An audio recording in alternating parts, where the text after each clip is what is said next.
जब मेरा दाखिला कक्षा 9वीं में कराया गया, नया स्कूल था, घर से ज़्यादा दूर था, इसलिए मुझे एक साइकिल दिलाई गई। स्कूल के पहले दिन मेरे पापा मुझे छोड़ने गए। मैं साइकिल पर थी और पापा मेरे साथ साथ मोटरसाइकिल से थे और मुझे सही से रोड पर चलना बता रहे थे। धीरे धीरे साइकिल चलाते हुए मैं और पापा दोनों स्कूल के गेट पर पहुंच गए। स्कूल के गेट पर बहुत सारी चीज़ों के ठेले लगे हुए थे, जिन पर इमली केथा और आलू की टिक्की, पानी बतासा बिक रहे थे। बहुत सारी मेरी उम्र की लड़कियों ने सबसे ज़्यादा भीड़ इमली केथा के ठेले पर लगा रखी थी। अच्छी खासी भीड़ थी।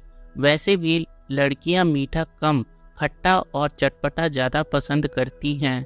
मैं और मेरे पापा गेट पर रुके। मैं साइकिल से उतर के खड़ी हो गई। तब मुझे मेरे पापा ने समझाया। इमली केथा जो खट्टे थे, बोले, इससे हमारे स्वास्थ्य को हानि होती है, एसिड बनता है। यह चीज़ स्वास्थ्यवर्धक नहीं है, कभी कभार खा सकते हैं। बोलो अगर तुम्हें खाना हो तो हमेशा फ्रूट, अमरूद, केला, सेब खाना और इन चीज़ों को कभी कभार ले लेना। मैंने अपने पापा की बात को गांठ बांध लिया। यह सिलसिला काफ़ी समय तक चलता रहा। मैंने कभी भी इमली केथा को हाथ नहीं लगाया। हमेशा फ्रूट खरीदती या आलू की टिक्की लेती अपनी पॉकेट से। अपनी पॉकेट मनी को बचाकर भी रखती, जो मम्मी पापा से मिलती थी। एक दिन की बात है, हमारी छुट्टी हुई थी। हम गेट से निकल रहे थे।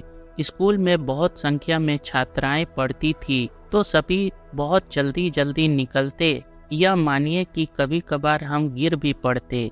इसलिए सोचती थी कि सारे निकल जाएं तो मैं आराम से बाद में निकलूंगी। जैसे ही मैंने अपनी साइकिल निकाली, उस दिन मैं सबसे पीछे थी। सारी लड़कियां निकलती जा रही थी, मैं भी निकलने वाली थी कि गेट के किनारे पर एक बूढ़े बाबा बैठे थे, जिनकी उम्र 75-76 वर्ष के करीब रही होगी। कपड़े भी थोड़े गंदे पहने थे और छोटा सा तराजू लिए लकड़ी की टोकरी में सहतूत रखे थे। सहतूत एक प्रकार का फल होता है। यह फल मुझे कभी पसंद नहीं आए, लेकिन जैसे ही मैंने बाबा की तरफ देखा, उनकी बेबस आंखें मुझसे कुछ कह रही थी। मैं वहीं साइकिल लेकर रुक गई। मैंने बाबा की आंखों को देखा तो मुझे लगा कि यह शायद बहुत बड़ी मुसीबत में हैं और वह मुझसे कुछ कहना चाह रहे हैं। जब मैं रुक गई तो बाबा बोले, बिटिया यह सहतूत ले लो, सुबह से बैठा हूँ, कोई लेने तक नहीं आया। बहुत अच्छे हैं बेटा, मुझे पैसे की बहुत ज़रूरत है। मैंने अपनी स्कर्ट की पॉकेट में हाथ डाला तो उसमें केवल 20 रुपए थे। मैंने बाबा को ऐसे ही देना चाहा, लेकिन बाबा बहुत स्वाभिमानी थे।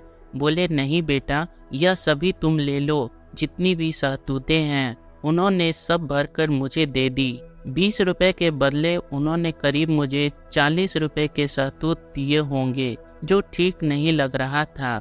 मैंने मना भी किया, लेकिन बाबा बड़े खुश थे।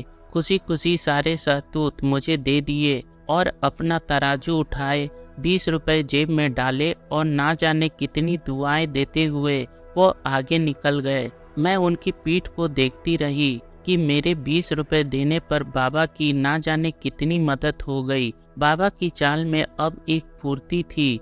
मेरी 20 रुपए उस समय 1994 में ठीक ठाक अहमियत रखते होंगे, शायद उनके काम आए होंगे और मुझे उन 20 रुपए के बदले सहतूत और इतनी दुआएं मिली, जो आज भी मुझे किसी भी बड़ी मुसीबत से बाहर निकाल लेती है। जब मैं मुसीबत से बाहर आती हूँ तो कहीं ना कहीं एक बार मन में सोचने लगती हूँ कि यह वही बाबा की दुआएं हैं जो मुझे इतनी काम आ रही हैं, और मुझे लगता है वह सहतूत बेचने वाले बाबा का आशीर्वाद सदा मेरे साथ रहता है। मैंने तो पैसे के बदले सहतूत लिए थे, इससे बाबा का भी स्वाभिमान बचा रहा और मदद भी हो गई।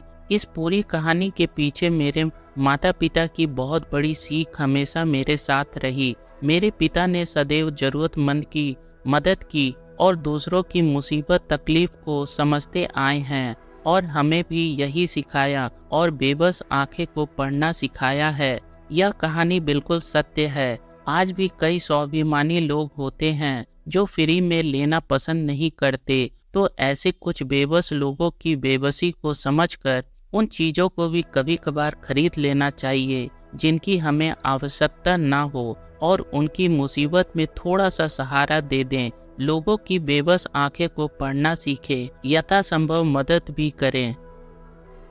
आशा करता हूँ आपको यह स्टोरी पसंद आई होगी। स्टोरी पसंद आए तो प्लीज़ चैनल को लाइक, शेयर और सब्सक्राइब जरूर करें। मिलते हैं अगले स्टोरी में, तब तक के लिए धन्यवाद।